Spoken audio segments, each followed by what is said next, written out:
Space Marine 2 action figure aficionados, welcome back to the channel, the Battle Barge, the Man Cave, or whatever. This is Sprues and Studs, and sadly we are coming to the end of the line for the Space Marine 2 action figures for the foreseeable future. We only have the figure with the Relic Secundus armor to be released, and that's pretty much it. But now is not the time for lamenting. Now is the time to take a closer look at the Victrix Guard. I love it how the first thing that you see is a helmet that can literally fly itself to the void of space. But that is the calling card of the Victrix Guard. I do appreciate how this hood ornament is highly texturized with the feathers, but I would like to see some darker lines and details in between these feathers. The unlit lenses clearly look rather lifeless. But luckily, JoyToy decided to ship the figure out with stock LEDs, which is nice. Although in all honesty, I prefer just painted metallic red lenses because how often are we going to keep the LEDs on? You would only turn on the dome lights when you are showing off your collection to other fellow 40K enjoyers, but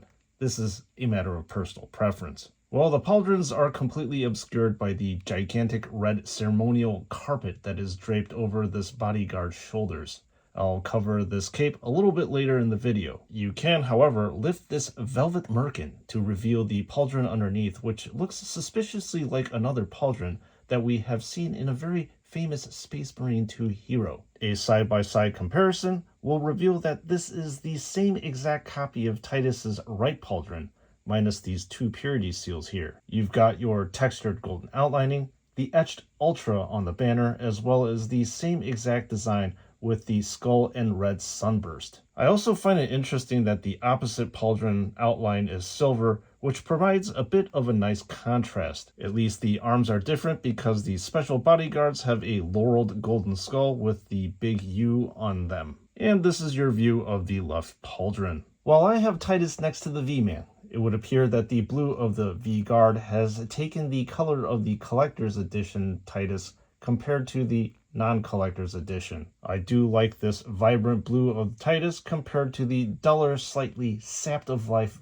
blue of the bodyguard. Anyway, the biggest icon is the double Aquila that spans his chest, and it has a very loose cord right here that is partially covering it. Not exactly too sure how this cord is attached, but it looks like if you could pull on it hard enough, it will break from one of these two anchor points down here. So I think that extra care needs to be used around this area. Now, many of you on Reddit have been commenting that I missed the change in torso sculpt for the collector's edition of Titus' squad, as well as Calgar.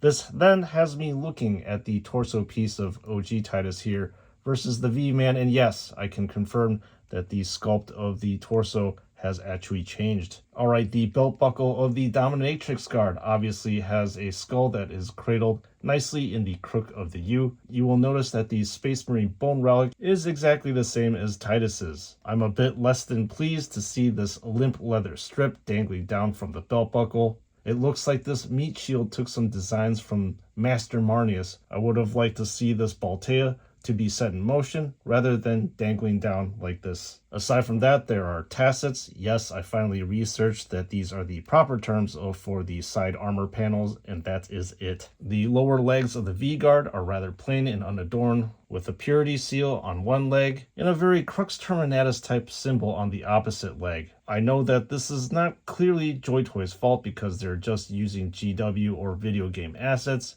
and turning them into real life. But it would have been nice to see some extra riz in this area. You know, golden skulls, perhaps some outlining would have helped this area jump to life. For an honor guard, I think these guys look a little bit too plain.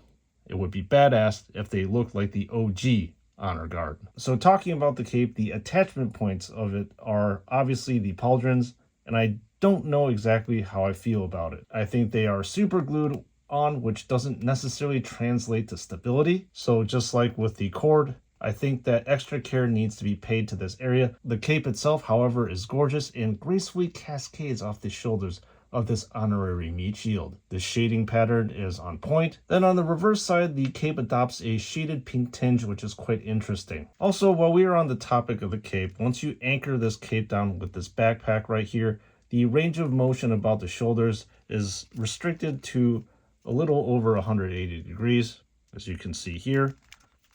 there is some restriction of motion. Then without the backpack, you can actually achieve a full 360 degrees of rotation, but who the heck is actually doing this? Now with the backpack, there's nothing too much to say except that this is a colored version of OG Titus's. I'm not too sure if this is still called a storm shield, but this hunk of protective metal is definitely a tower shield, as it covers nearly 2/3 of the guard's body. The double Aquila in the middle has a good amount of texture that was given to it because of the feathers. As I have said a million times in other videos, gold, while a beautiful color, does not translate well when blown up to larger areas such as this one. The gigantic upside down Omega has a nice patina to it, almost conveying this interesting marble look to it. Flipping around to the back of this monstrous piece of plastic, I do like these gunmetal handles that is reinforced by this piece of soft plastic right here, which helps keep the load off the wrist ball joint,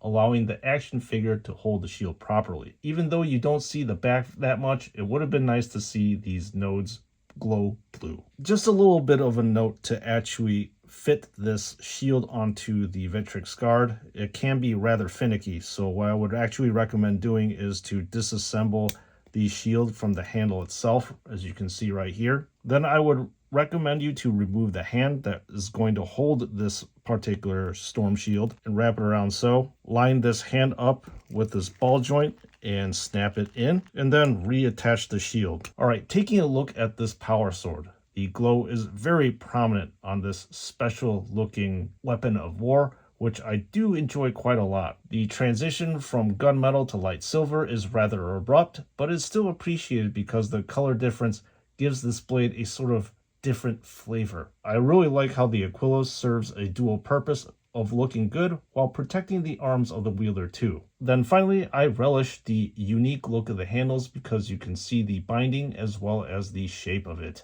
Well, I think that we have another solid offering from JoyToy. In general, the Space Marine 2 line of action figures is a cut above the regular Warhammer 40K action figures, and I would say that this Victrix Guard is no exception to that rule. The size and proportions of this action figure are quite fantastic and matches well with the rest of the Space Marine 2 line of action figures. However, in general, I believe that this action figure tends to be a little bit on more of the bland side. But I suppose that is the whole point, because Calgar is supposed to be the star of the Macragge show, while these Victrix Guard are just supposed to be backup dancers. Would I recommend a non-Smurf lover to get this action figure? And I would probably say no, due to the reasons that I gave above. Now obviously for the Sons of Ultramar, this is a no-brain must-buy, just because Calgar does not want to be alone when he's being displayed. So if you don't want Marneus to be displayed alone, there is only one website to pick up these lovely action figures at, and that is at David Toys. I have worked exclusively with David Toys for the past 3 years, and just like with every single video, I reiterate the same point. They have fantastic customer service, and that is what drew me to them in the first place. And before you check out, do not forget to use my affiliate code SNS, because you buying these action figures also helps me too, and I appreciate all of you for that. So members of the chapter, let me know in the comments section what you thought about this action figure and if you have picked it up already. So we only have a couple more videos left in this series, with the next one being the comparison between OG Calgar to the new version, and then finally is going to be the video where we compare this new version of the Victrix Guard to the old one. So look forward to those videos in the coming weeks, and I will see you all in the next one.